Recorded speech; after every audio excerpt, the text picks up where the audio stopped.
현 정권 공공기관의 직원들이 저열한 한포 고복이 끝이 보이지 않습니다.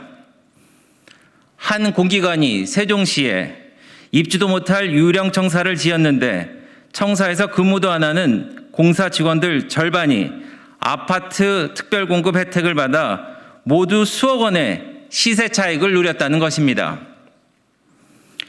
관세청 산하 기관인 관세평가분류원이 세종시에 혈세 171억 원을 들여 청사를 지어놓고 1년째 덩그러니 유령 건물로 두고 있는 것은 황당한 일이지만 이 유령 청사가 지어지는 동안 관평원 직원 중 절반이 넘는 직원이 특공 혜택을 받았다는 것도 범죄에 가깝습니다. 이쯤 되면 제2의 LH 사태가 아니겠습니까? 이 정권의 폭망한 부동산 정책으로 급격하게 쏟아버린 집값에 국민들의 내 집 마련의 꿈은 희미해져 가고만 있습니다. 이런 상황에서 사적 이익만을 위해 골몰하는 공직자들의 모습에 국민들은 분노하고 있습니다. 이외에도 행복청에 근무하는 고위공무원 2명이 2인 1조식의 팀플레이로 투기 의혹이 불거진 세종시 농지를 공동 매입한 것으로 드러났습니다. 끝없이 쏟아져 나오는 공기업 직원들과 공무원들의 땅 투기, 특공 재테크로 배를 불리는 모습을 우리 국민들은 언제까지 보고만 있어야 하는 것입니까? LH 사태가 불거진 지 벌써 2개월이 지났고 부동산 투기 특수본 수사가 시작된 지 60일이 지났습니다. 도대체 LH 사태 수사는 어디까지 와 있습니까? 현재 특수본은 총 2,006명을 내사 및 수사했으며 이 중 199명을 송치했지만 1990년 1기 신도시, 2005년 2기 신도시 투기 의혹 합수부 수사에 비견할 만한 성과를 내지 못했습니다. 그래서 용두사미를 걱정하는 국민적 우려가 큽니다. 모든 공공기관은 선제적으로 투기에 대한 전수조사에 나서야 함은 물론 특수본은 철저한 수사로 발본색원하여 공직기관을 바로잡아야 할 것입니다. 그렇게 하지 못한다면 현 정부의 검수완박의 허상이 스스로 드러날 것입니다.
박범계 법무부 장관의 최근 행태와 관련하여 한 말씀 드리겠습니다. 이 정권 법무부 장관들의 내로남불 끝이 없다. 박범계 법무부 장관의 지시로 대검이 이성윤 서울중앙지검장에 대한 공소장 공개에 대해 진상조사에 들어갔습니다. 피사실 공표마저도 내 편과 내 편이 있단 말인가? 도대체 이 정권 법무부 장관들의 내로남불은 그 끝이 어딘가? 야당 의원 시절 박 장관은 누구보다 국민의 알 권리를 강조해왔습니다. 최순실 국정농단 사태 당시 언론에 연일 수사 상황을 생중계했던 그였습니다. 그랬던 박범계 장관이 정권이 바뀌고 법무부 장관이 되자 이제 태도를 돌변해 이를 검찰의 불법적 행태라 지적합니다. 지난 3월 한명숙 전 국무총리 사건과 관련한 대검 부장단 표결 결과 보도를 유출로 몰아 법무부와 대검에 합동감찰을 지시한 데 이어 4월에는 김학의 전 법무부 차관과 관련된 청와대발 기획사정 의혹 보도도 유출 프레임을 씌워 진상조사를 지시했습니다. 추미애 전 장관은 어떻습니까? 참여정부 시절부터 국민의 알 권리 보장 차원에서 국회에 제공해오던 공소장을 문재인 청와대의 울산시장 선거 개입 의혹 사건에서부터 거부하기 시작했습니다. 조국 전 장관은 그야말로 내로남불의 완전체였습니다. 이명박 정부 시절에는 피사실 공표에 대해 언론의 자유를 들어 위법성이 조각된다고 하더니 정작 자신과 가족이 수사를 받자 피사실 공표를 아예 제한하는 법무부 훈령까지 셀프 개정하였습니다. 검찰 수사가 청와대와 정권으로 향하자 이를 비사실 공표로 옥죄려는 의도가 너무 뻔합니다. 어떻게 이렇게 대놓고 법무부 장관이 직권을 남용해 검찰 수사를 방해할 수 있단 말입니까? 박범계 장관은 공소장 유출을 비사실 공표로 몰아가기 이전에 자신을 되돌아보길 바랍니다. 그리고 자신의 본분부터 충실하길 바랍니다. 국내 최대 검찰청의 수장이 후배 검사들에 의해 기소까지 됐습니다.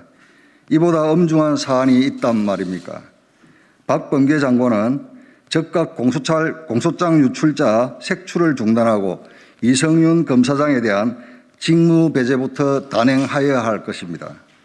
그간 정권 수사 먹는 하마, 방탄검사로 평가받던 이성윤 지검장이 정권 비호 혐의로 기소됐습니다. 그런 그가 서울중앙지검장 자리에 계속 버티고 있다면 이것이 의미하는 바는 자명합니다.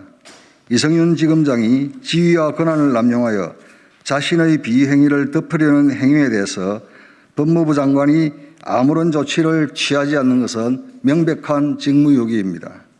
이는 대한민국 헌법과 법률을 무시하는 처사일 뿐 아니라 국민을 우롱하는 심각한 범죄 행위임을 다시 한번 경고합니다.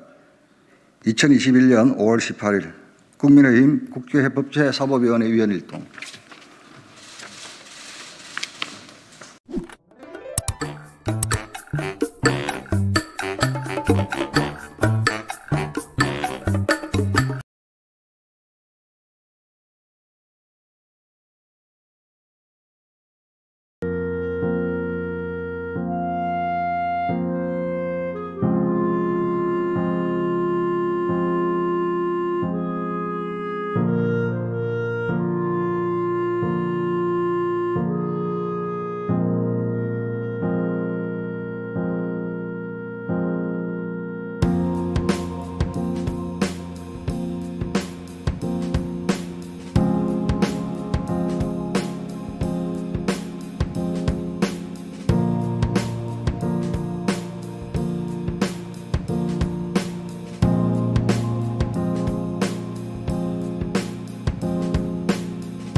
추가로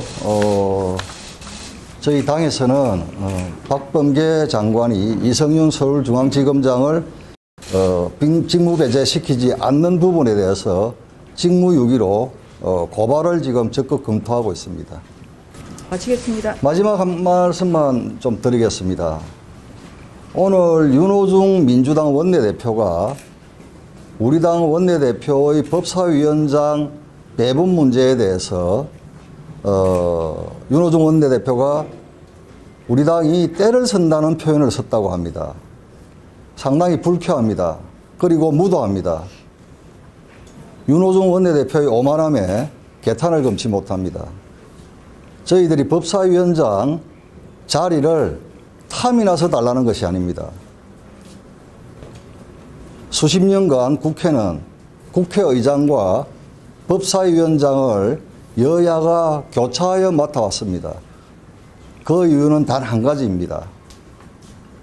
국회 내에서 여야의 견제 기능을 존중해 왔기 때문입니다. 그것이 정상적인 국회 운영입니다. 이러한 수십 년간의 정상적인 국회 관행, 불문법에 가까운 관행을 깨고 법무부 법사위원장과 국회의장을 독식하고 있는 이러한 비정상적인 상태를 정상화시켜달라는 요구에 대해서 때를 선다고 비아냥거리는 윤호중 원내대표, 개탄스럽기 짝이 없고 다시 한번 정상적인 판단을 할 수 있는 숙고를 기대하겠습니다. 네, 조금 전에 밖에 있다가 검찰총장 후보자 인사청문회 개최 소식을 들었는데요. 다른 걸 떠나서 더불어민주당 원내대표 직무대행을 그러면 당분간 누가 할까? 그게 참 궁금합니다. 필요에 따라서는 원내대표에다가 또 필요하면 법사위원장도 됐다가 이게 무슨 경우인지 참 제가 본 적이 없고요. 또 하나는 문재인 정부의 역대 그리고 현재 법무부 장관 쭉 한번 생각해 봤습니다. 일관성이 있습니다. 모두 다 각종 의혹에 걸려 있고요. 피의자 또는 피고인입니다.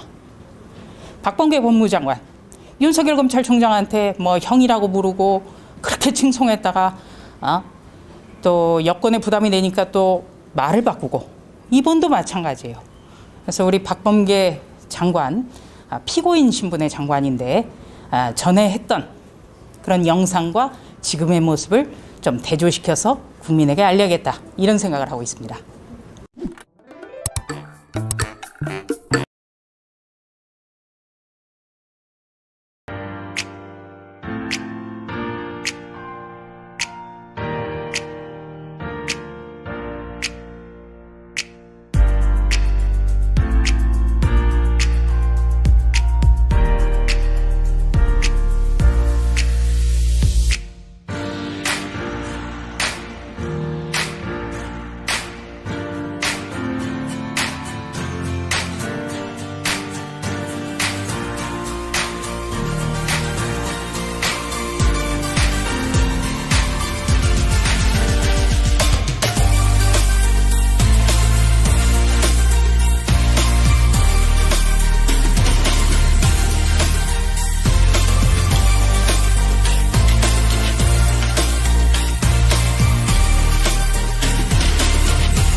네, 안녕하세요. 21세기 사람 중심의 정치를 말한다 시간입니다. 오늘 이 시간 국민의힘 차기 당대표 선거에 출마하는 김은혜 의원님을 모시고 이야기 나눠보도록 하겠습니다. 안녕하세요. 안녕하십니까. 네, 의원님 오늘 제가 저희 모셨는데 네. 의원님 이력을 보니까 화려하시더라고요. 아이고. 네. 예. 대통령 대변인부터 시작하셔서 또 얼마 전까지는 당 비대위 대변인도 하셨고 네. 또 대기업 임원도 하신 경력이 있으시고. 네. 근데 제가 제일 기억에 남는 거는 그 MBC 기자하실 때 삼풍백화점 때 그때 현장 뛰어든 모습에 정말 반했었습니다. 그때 심정 어떠셨어요? 사실 그 당시에 현장에 계셨던 기자분들은 다 그렇게 하셨을 거예요. 그리고 저라고 특별히 다른 분보다 더 용기를 가졌다기보다는 그 현장은 삶의 현장이 그리고 생사를 오가던 그리고 많은 분들이 숨졌던 현장이기 때문에 저희가 그것이 지하든 지상이든 직접 들어가서 무엇이든 해내지 않으면 돌아가신 분들의 원혼이 편치 않을 것 같다라는 생각을 했었고요. 그리고 제가 그때 무너지는 위기에 지하에 들어갔었어도 설계도를 가지고 나올 수 있었거든요. 근데 그 설계도는 결국 삼풍이 부실 시공이었다는 거를 입증할 수 있는 증거가 됐기 그렇죠. 때문에 그때 그 입장이나 그때 그 마음가짐은 늘 함께하고 있는 것 같습니다. 이번에 나오는 것도 마찬가지고요. 무섭진 않으셨었어요? 근데 막상 그런 상황이 되면은요, 이게 머리로 뭐 이렇게 위험할까? 어떻게 들어가지? 그런 생각이 안 들어가 있고요. 생각을 할 때 되면 벌써 몸은 들어가 있어요. 그게 어쩔 수 없는 기자 본능인 것 같아요. 그런데 네. 제가 한 가지 또 기억에 남는 게 9.11 테러 때도 그때 가시지 않으셨어요? 그 삼풍 때보다 훨씬 뒤죠. 그러니까 네. 가장 최근이었는데 9.11 때는 제가 워싱턴에 있었습니다. 근데 그때는 탄저균이라고 해서요. 한번 공기 중에 보이진 않는데 들이마시기만 해도 80에서 95% 치사율의 균이 테러로 의회에 배달이 됐죠. 근데 그 당시에는 언론에 대한 경계가 느슨했는데 그렇다 하더라도 들어가서 탄저균을 마시면 제가 어떻게 될지 모르겠지만 기자로서는 사실 그때의 테러의 참성을 보여드릴 수 있는 게 직접 촬영하고 가서 취재하는 거 외엔 길이 없었습니다. 사실은 늘 선택의 갈림길이 있다기보다는 제가 가야 할 길을 걸어가야 된다.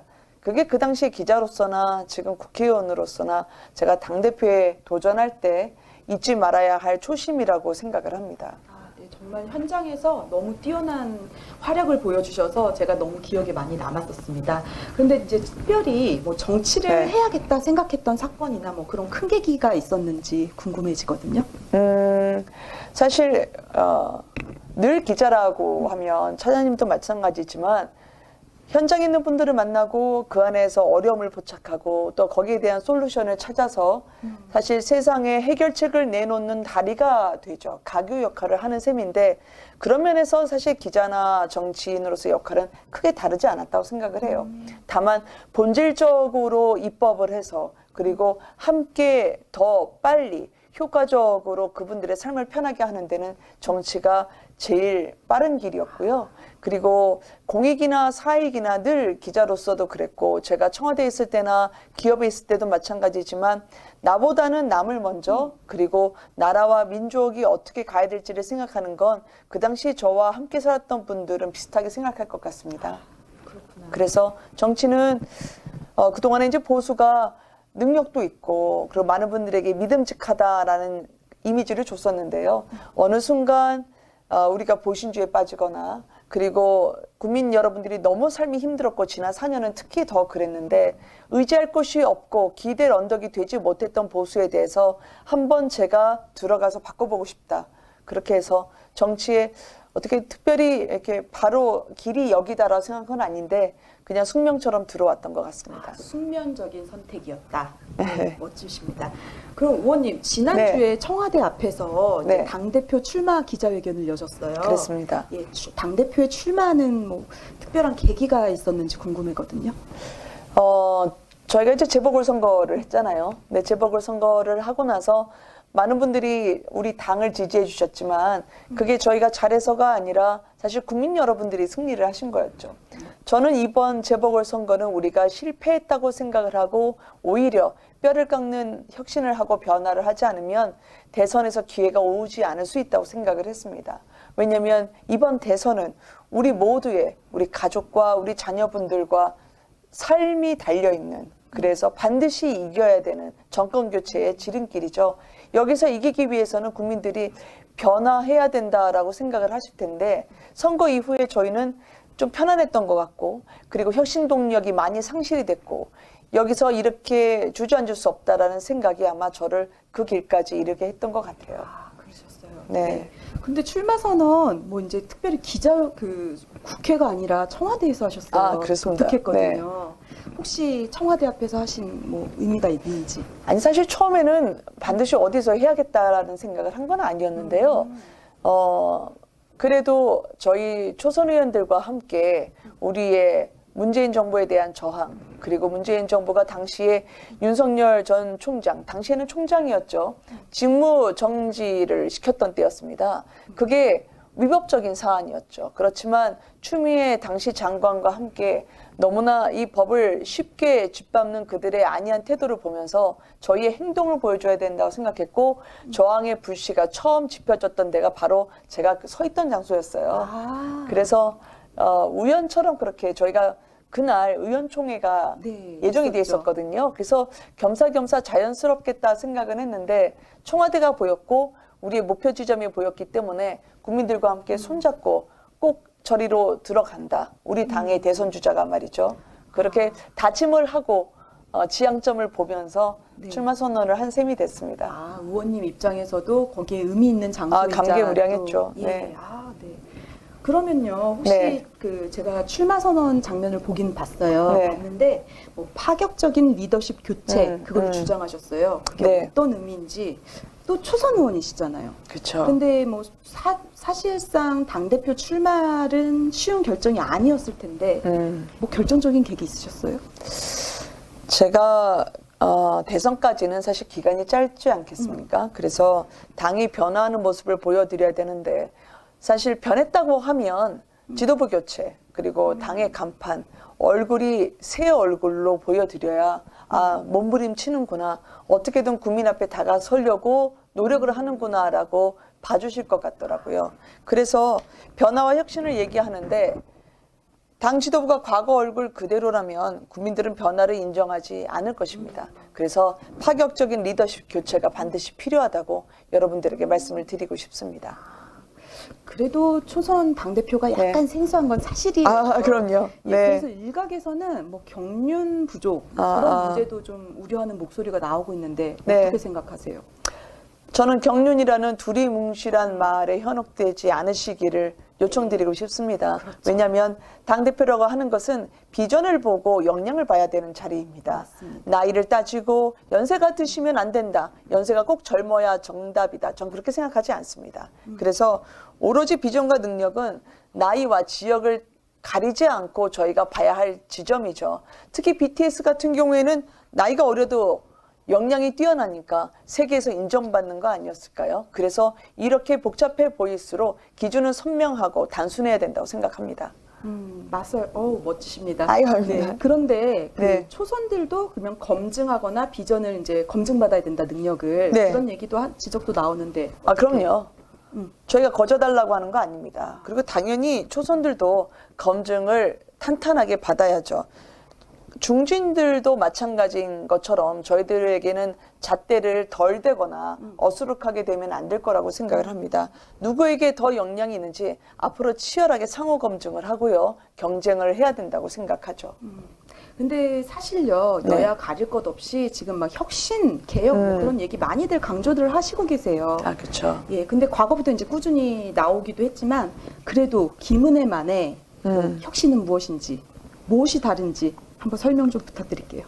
많은 분들이 이야기했던 혁신이었습니다. 그 혁신은 좀 그런데 모호하기도 했고요. 저는 전국을 찌르는 혁신을 하고 싶습니다. 특히 많은 분들이 우리 국민의힘을 봤을 때 민주당도 미덥지 않지만 국민의힘은 더 미덥지 않다고 얘기하시는 분들이 있어요. 왜냐하면 민주당이 아무리 미워도 국민의힘을 보면 뭔가 과거로 돌아가는 것 같다. 또 우리가 한번 믿음을 주면 정권을 잡은 뒤에 시계바늘을 옛날로 돌리지 않을까라는 그런 의심과 또 탐탁치 않은 분들이 적지 않거든요.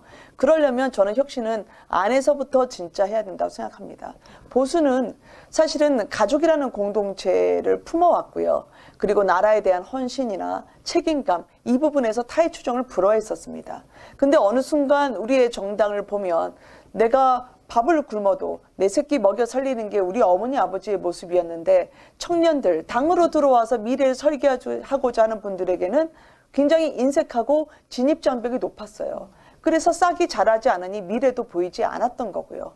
또한 일을 할 때도 범벅이 되다 보니까 효율적으로 일하는 조직이 된 게 아니고 적당히 나눠먹는 조직이 된 우리 안에 타성이 쌓였습니다. 저는 오히려 새로 들어온 사람이기 때문에 변화의 눈을 더 띄울 수 있다고 생각을 합니다. 그래서 오히려 저처럼 밖에서 왔기 때문에 더 잘 보이는 부분들로 우리 안의 체질을 개선하는데 찝찝한 부분을 제가 다 걷어내려고 합니다. 아, 네. 그러면 네. 그런 문제, 이제 공정이 그런 개념에서 윤석열 대세론이 나온 것 같기도 네. 해요. 네. 그런데 윤석열 전 검찰총장 영입과 관련돼서 지금 저희가 밖에서 봤을 때는 그런 경쟁하고 있는 구도로밖에 좀 보이는 게 좀 없지 않아 있는데요. 네. 이거와 관련돼서 의원님께서는 또 비판을 하셨죠. 그거는 윤석열 전 총장에 대한 비판이라기보다는 우리가 그를 대하는 자세에 있어서 본말이 전도됐다고 생각을 했고요. 왜냐하면 일이라고 하는 건 윤석열 총장이라고 부르겠습니다. 윤석열 총장이 좀 여긴 될 만한 정당일까라고 관심이 있지 않겠습니까? 들여보기도 하겠죠. 네. 근데 우리가 어떤 것도 우리 정당 자체를 당당하게 그리고 매력적이게 보이게 하지 않고 그분의 입을 따라 너울너울 춤추는 거는 저는 오히려 우리 당을 왜소하게 하는 거라고 생각하거든요. 그러니까 아마도 윤석열 전 총장도 어떤 분이랑 같이 일을 해야지 내가 좀 행보가 가벼울까? 그렇게 생각하지 않을까요? 그러려면 우리 스스로 될 만한 정당으로 만드는 게 중요하다. 그리고 윤석열 총장 같은 자산도 같이 우리가 함께 할 수 있다면 그때 우리가 더 시너지를 낼 수 있게 해야지. 윤석열 총장이 아무것도 이 정당에 많은 국민들이 시선을 들이지 않는데 굳이 이쪽으로 들어오려고 할까요? 저는 그분에게 짝사랑하는 게 필요한 게 아니라 서로 당당한 시너지 사랑을 해야 된다고 생각합니다. 아, 짝사랑이 아닌 시너지 사랑. 네. 예, 좋은 지적이었던 것 같습니다. 그런데 그럼 윤석열 영입에 대한 네. 의원님의 입장은 찬성인 그럼요. 거죠? 저는 오픈 프라이머리라고 해서요. 네. 어떤 분이든 이게 당적은 우리의 정책에 좀 찬성하는 분이셔야 하지만 우리가 모든 분들이 더 오셔야 된다고 생각합니다. 그리고 더 많은 분들이 우리의 대선에 참여하셔서 1대1로 민주당 그리고 문재인 정부에 맞설 우리의 진정한 다음 지도자를 선출하는 데 있어서 축제의 장이 됐으면 좋겠다고 생각을 합니다. 그래서 아니 뭐 윤석열 총장에 대해서 저보고 알 거 있으면 얘기하라 하면 이때까지 다른 분들보다 더 많이 얘기할 수 있는데 굳이 그런 거 얘기하면서 당의 비전을 얘기해야 되는데 제가 그분 더 잘 알아요 라고 얘기하고 싶지 않아요. 아, 그렇구나. 네. 그거는 기본인 것 같습니다. 네. 그러면 홍준표 의원님 복당 문제에 대해서도 조금 궁금해지는데요. 계속 논란이 되고 있어요. 어떻게 생각하세요? 저는 그분의 복당에 대해서 저희가 반대할 이유를 찾을 수 없다고 생각을 합니다. 네. 그리고 누구는 됐나 누구는 되지 않는다 얘기를 하는 게 지금의 우리가 통합을 하면서 일로 매진을 해서 대선 승리를 향해 가는 길에서 필요한 논쟁인지는 잘 모르겠어요. 특히 또 이렇게 당권 주자 그리고 당 대표를 뽑는 자리에서 홍준표 의원의 복당이 논의되는 것 자체도 저는 사실 좀 이해는 안 되는데요. 그거는 그분의 뜻을 들어보고 나서 또 어떤 생각을 갖고 계신지 전 한번 만나 뵙고 싶어요. 그러면서 우리가 그때 논의를 해도 늦지 않다라고 생각을 합니다. 네. 그래도 국민들이 오해하기에는 초선 의원들 쪽에서는 거의 다 홍준표 의원을 반대한다 그렇게 했는데 그건 오해군요. 그런 부분이 있을 수 있겠죠. 왜냐하면 국민 여러분들이 저희에게 바랬던 품격이라든지 아니면은 눈높이라든지 그리고 국민의 시선이 어디에 맞닿아 있는지 홍준표 의원님도 아시지 않을까? 그러면 아신다면 어떤 입장이신가라는 건 한 번 더 물어봐야 된다라는 취지로는 전 생각합니다. 네, 홍준표 의원님의 이제 앞으로의 이제 변화된 모습을 조금 지켜보면서 가야 된다라는 생각으로 받아들이겠습니다. 그러면 안철수 국민의당 그 통합 문제하고도 또 그것도 현안 문제이긴 해요. 지금 국민의당 같은 경우에는 전국 그 지역위원장 모집에 나섰어요. 근데 맞아요. 거기에서 나온 게 야권혁신 대통합을 내세우면서 나오셨거든요. 근데 국민의힘에서는 또 비판 목소리를 또 나오고 있더라고요. 이거 원래 이제 통합이라고 하는 게 원칙 있는 통합이어야 하거든요. 그래서 그 통합이 과연 우리의 다음 정권을 찾아오기 위한 거기에 순기능을 하는 통합이냐라고 물어보긴 해야죠. 근데 저는 지금 사실 늘 바다란 강을 품고 가야 되기 때문에 이 강물은 안 되고 저 강물은 이렇고라고 해서 따로 짠물, 단물 가릴 계제는 아니라고 생각을 합니다. 다만 통합을 하면서 저희가 진지하게 앞으로 논의를 이어가겠지만 또 승복할 수 있는 자세도 필요하겠죠. 이 부분에 대해서도 저는 좀 듣고 싶습니다. 안철수 대표하고도요. 네, 만나뵐 분들이 많네요. 네, 네. 거의 뭐 이제 뭐 거부하는 그런 거는 아니시고 더 긍정적인 지금 이미지로 그럼요. 좀 보이시는데. 네. 그러니까 이게 원칙을 확인하고 서로가 우리가 과연 이제 야당 통합이 진정한 의미를 살릴 수 있느냐 그 부분만 보는 게 중요할 것 같습니다. 제가 이야기 듣다 보니까 의원님이 참 그릇이 크다 아유, 그런 느낌이 좀 고맙습니다. 듭니다.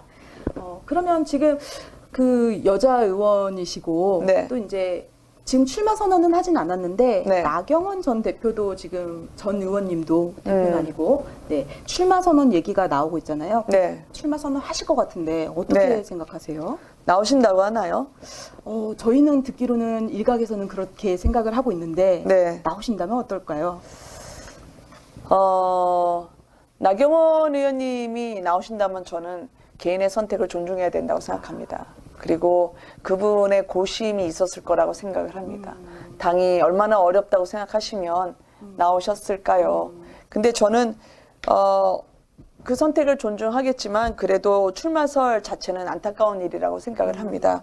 불과 2달 전에 서울시장 경선에서 낙마하신 분을 소환해야 할 만큼 우리 이른바 중진그룹의 인재풀이 고갈됐다는 얘기가 아닐까라는 생각을 제가 하고요. 그러게요. 예. 그러나 힘들 때 그럴 때일수록 세판짜기로 가야지 돌려막기를 해서는 안 된다고 저는 생각을 합니다. 그래서 나 전 의원이 출마를 하시면 저는 이게 과거 대 미래 대결의 구도가 더 강화될 거라고 생각을 합니다. 과거 대 미래의 대결이 네. 더 강화될 것이다. 과거로 가느냐 미래로 가느냐의 그 선택을 저희가 여쭈어야 될 것 같아요. 그러게요. 지금 차기 당대표 출마자들도 어마어마하시고 네. 새로운 인물들도 많이 나오고 그렇죠. 계셔서 네. 예, 기대가 큰데요. 혹시 그러면 차기 당대표 되신다면 네. 가장 이제 중요한 문제가 네. 차기 대선 준비는 어떻게 할 것인지 그거에 대해서 좀 궁금해지는데 네. 뭐 정권 교체를 위한 이제 보관 뭐 준비되어 있는지 의원님 어떠신지. 지금 저희가 굉장히 많이 준비를 하려고 해요. 일단 저는 당대표가 된다면 되자마자 대선기획단을 꾸리려고 하거든요. 대선 기획. 네, 그리고 오픈 프라이머리라고 그거는 저희 당의 기득권을 내려놓는 겁니다. 그래서 우리 당에 이제 대권 주자가 된다고 또 되고 싶은 분들이 있다면 모든 분들이 오셔서 이게 여론조사를 하든 아니면 체육관 안에서 경선을 하든 자유롭게 국민들이 투표할 수 있는 방식입니다. 우리나라에서는 아직 시도가 된 바가 없었습니다. 그리고 때로는 아니 이게 혹시나 역선택이 있지 않을까라고 고민하시는 분들도 있을 수 있어요. 근데 제가 이 제도를 내놓기 전에 전문가분들이랑 이야기를 해보니까 이게 역선택이 확실히 있었다라고 검증된 적이 한 번도 없었더라고요. 그리고 안심하시고 우리의 울타리를 내려놓을수록 우리가 오픈을 할수록 오히려 국민분들이 알아봐 주실 것 같습니다. 그리고 본선에 올라갈 때 오히려 본선에서 민주당과 싸울 때 더 경쟁력 있는 후보를 우리 자체 내에서 역동성을 갖고 또 의외성을 갖고 마련할 수 있을 것 같아요. 그게 당에 훨씬 더 활력을 많이 불어넣어 줄 것 같고요. 저는 좀 더 많은 분들이 이 대선 축제의 장에 함께 하시기를 바랍니다. 네, 대선 기획단부터 우리 의원님도 지금 준비를 차근차근 잘 밟아가시고 계시는 것 같아요. 네, 감사합니다. 예. 그리고 얼마 전에 네. 봤더니 그때 현충원에서 다르다와 틀리다는 다르다 뭐 그렇게 말씀하셨는데 그거 무슨 의미였어요?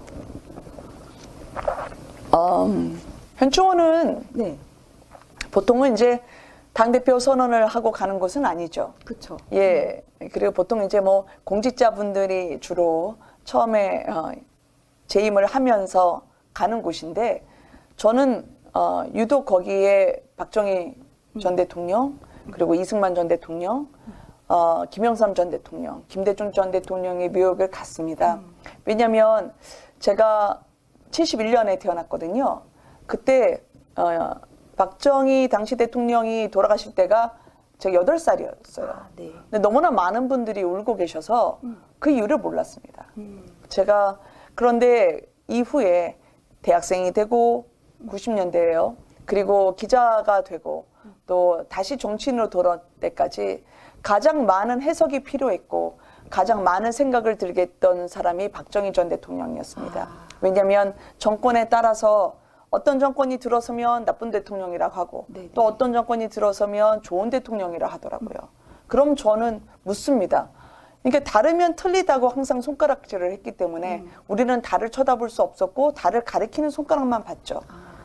그럼 김대중 전 대통령은 정권에 따라 나쁜 대통령, 좋은 대통령, 노무현 전 대통령도 마찬가지고요.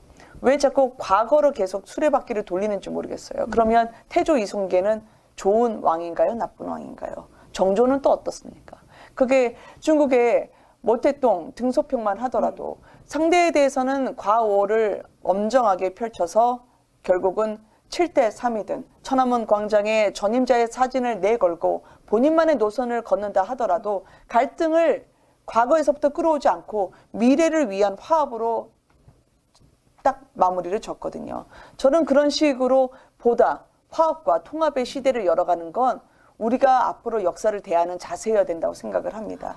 냉정하게 공과 과를 보고 더 이상 어떤 정권, 어떤 이념이냐에 따라서 역사를 그렇게 오도하는 건 안 된다고 생각을 하거든요. 그래서 저는 당의 주자가 되고 싶다면 또 리더가 되고 싶다면 역사와 사람에 대해서는 편견 없이 그리고 있는 그대로 받아들이는 객관성과 투철한 마인드가 필요하다고 생각합니다. 네, 과거와의 이제 좀 선을 정확히 명확히 공과를 분명히 하되 다르면 틀리다라고 이야기하는 이념적 잣대는 저희는 더 이상 들이밀지 말아야 된다는 거죠. 네, 그렇군요. 네, 그리고 역사 앞에 당당하게 겸허하게 마주하면 우리가 또 국민들에게 훨씬 더 좋은 평가를 받을 수 있을 거라 생각합니다. 네. 그러면 또 이제 한 가지 또 네. 갈등도 하나 더 있어요. 네. 영남당 갈등인데요. 지금 뭐 그래도 의원님께서는 네. 영남당 문제가 아니라 도로 한국당이 문제다. 네. 그렇게 멋지게 말씀을 해주셨는데, 네. 예, 그거에 대해서는 또 한번. 제 기준은 일관됩니다. 네. 나이와 관계없이 또 지역에 관계없이 우리는 이번에 당대표를 뽑을 때 그가 가진 비전과 능력을 봐야 한다는 거죠. 영남에서 태어났기 때문에 안 된다. 아니 근데 영남 분들이 무슨 죄입니까?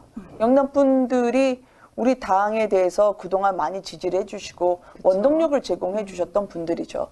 그런데 그런 영남에 덧칠을 하는 건 저는 상대당이 씌우는 프레임이라고 생각합니다. 더 이상 저희가 지역당이다 아니다라는 그 프레임에 말릴 필요가 없다고 생각을 하고요.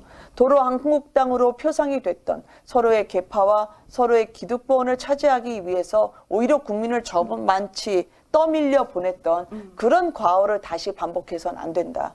그리고 언제든지 옛날 계셨던 분들의 선명한 그때의 정책이 잘 먹혔다면 지금 그분들도 평가를 받겠죠. 그러나 그분 성적표는 그분 스스로가 잘 알 거라 생각합니다. 그렇군요. 예.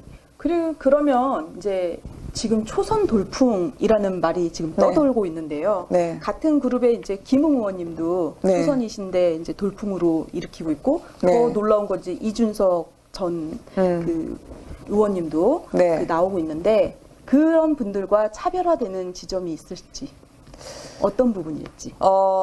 일단 초선이나 소장파로 불리는 분들도 당연히 아까 말씀드린 검증을 받아야 된다고 생각을 하고요. 그 김호웅 의원이나 이준석 전 최고위원의 혁신 의지에 대해서는 의심하지 않습니다. 그거는 공감하는 바도 많고요. 다양한 영역에서 다양한 방식으로 그러나 제가 리더십 트레이닝을 받아왔기 때문에 이 조직 운영 그리고 메시지 관리의 안정성에 있어서는 저는 그분들이 속으로는 김은혜가 그건 좀 나을 것 같다라고 생각하시지 않을까라고 생각을 하고요. 늘 제가 이번에 남성 그리고 여성 청년 할당이나 여성 할당에 대한 논란이 있었을 때 사실 그런 부분은 당 대표로 나온 사람이라면 문제가 되니까 없애자라기보다는 살피지 못한 다른 여성들은 없을까? 그럼 전체적으로 한번 시너지를 낼 수 있도록 일자리 창출에 있어서 기회에 차별은 없었는지, 그러면 기회의 공정을 위해서 어떤 걸 해야 되는 건지, 기회의 평등을 위해서 우리는 어떤 제도와 또 어떤 법안을 설계해야 되는 건지, 그런 측면에서 모두를 아우를 수 있는, 언론에 받아들일 수 있는 특정 지지층을 겨냥하지 않더라도 국민을 위한 메시지가 나왔으면 좋겠다라는 아쉬움은 있습니다. 그렇구나. 네. 네. 네. 지금 앞으로는 이제 또 예비 경선 이제 컷오프까지 얼마 네. 남진 않은 것 같아요. 네. 근데 컷오프에 대한 생각은 또 어떠세요? 예비 경선. 제가 참 여기까지 심각하게 고민을 네. 했고요. 비장한 각오로 나왔습니다. 그리고 두려움을 내려놓고 예전에 제가 어둠 속으로 돌진했던 것처럼, 그래서 한 장의 설계도를 들고 나올 때처럼 국민 여러분들이 저의 어둠 속에서 제가 봤던 등불처럼 빛이 돼주시기를 바라는 마음이 되게 간절하고요. 그리고 한순간 한순간 저는 열정을 다해서 진지하게 선거 전에 임하려고 합니다. 그리고 그 끝에 분명히 좋은 결과로 여러분들께 새로운 시대 교체, 세대 교체를 넘어서 시대 교체로 여러분들에게 혁신의 진짜 본 모습을 보여드리고 싶어요. 네. 네. 그 혹시 그 비율 관련해서 네. 당원하고 여론조사 비율 문제도 제기되고 있잖아요. 네. 그거에 대한 비율은 어떻게 돼야 되는지 혹시. 그 비율은 사실 제가 선수기 때문에요. 네. 룰을 바꿔달라고, 그리고 심판에게 규정을 좀 완화해달라고 얘기하는 건, 그거는 정당한 건 아닌 것 같습니다. 네. 겸허하게 따르고 불리한 부분이 있다 하더라도 끝까지 설득하고 이해를 구하는 작업을 해야죠. 그게 이런 선거에 나서는 후보자의 자세여야 된다고 생각합니다. 네, 후보자의 자세에서 계속 그걸 불리면 얘기하시고. 어떡하지? 네, 말씀 안 하셨지만 네. 그래도 다 알아듣겠습니다. 감사합니다. 네, 그럼 끝으로 당대표 나 김은혜 아니면 안 된다라는 각오, 경선에 임하는 각오 한마디 부탁드리겠습니다. 네. 이제 뭐 10일 남았는데요. 길기도 하고 짧기도 할 것 같습니다. 근데 제가 후발주자이긴 하지만 주어진 조건 하에서 최선을 다하려고 합니다. 제가 예전에 초등학교 때 야구 선수가 되고 싶었어요. 근데 여자였기 때문에 사실 그 당시에는 선수가 될 수 없었던 한계는 있었습니다. 근데 그렇다고 해서 제 꿈이 꺾인 건 아니었거든요. 야구를 통해서 배운 게 있었기 때문이죠. 끝날 때까지 끝난 게 아니다. 9회 말 투쓰리 풀카운트에서도 역전이 가능하다라는 걸 제가 야구에서 배웠기 때문에 그 마음으로 이번에 경선에 임하고 있습니다. 저희 어머니가 그때 제가 무던히도 제가 산동네에서 태어났거든요. 근데 그때 이제 야구 선수가 되려고 실밥으로 묶은 공을 골목길에서 담벼락을 향해서 무수히 던졌는데, 여성으로서의 한계가 너의 인생의 한계가 되면 안 된다고 어머니가 말씀하시고, 그 당시에 뭐 청룡기, 봉황기, 뭐 대통령배 모든 고등학교 야구장을 다 다녔어요. 동대문 야구장에서 고등학교 야구 대회가 있었었죠. 그러면서 보면서 익히고 네가 눈으로 본 것을 몸으로 치환시키면서 정말 네가 야구를 한번 해봐라라고 격려해 주셨던 그 도전을 제가 잊지 못합니다. 그래서 지금도 많은 분들이 아니 여성의 또 초선의 40대 넘긴 그런 분이 당대표를 한다고요? 과거에 5, 60대의 남성분 그리고 법조인이 주로 했던 우리 당의 대표 자리를 왜 감히 초선이 넘보지? 라는 생각을 가지신 분들이 있을 거라 생각하고 저는 그건 합리적인 사고라고 생각해요. 다만 제가 저 같은 사람이 이번에 도전을 했다는 것 자체가 많은 국민들에게 와, 이 당은 정말 꿈틀거리는구나, 몸부림치는구나, 변화하기 위해서 살려고 애쓰는구나 라고 하는 노력을 보여줄 수 있는 그 변화의 시작이 될 거라고 생각합니다. 또 변화의 시작은 제가 끝까지 피눈물 나도록 뛰어서 우리 대선 승리를 위해서 정권 교체를 위해서 결실을 이뤄낼 때 또 이뤄질 수 있는 언더더그의 재역전의 그런 희망일 거라고 생각하고요. 여러분들 앞에 저는 앵커를 했고 대변인을 했던 그런 김은혜가 아니라 희망의 얼굴 김은혜로 여러분들께 꼭 다가서고 싶습니다. 잘 부탁드립니다. 네, 이상으로 21세기 사람 중심의 정치를 말한다. 김은혜 의원님과 함께했습니다. 초선 돌풍 이어가 주시기 바라겠습니다. 감사합니다. 네. 안녕하세요.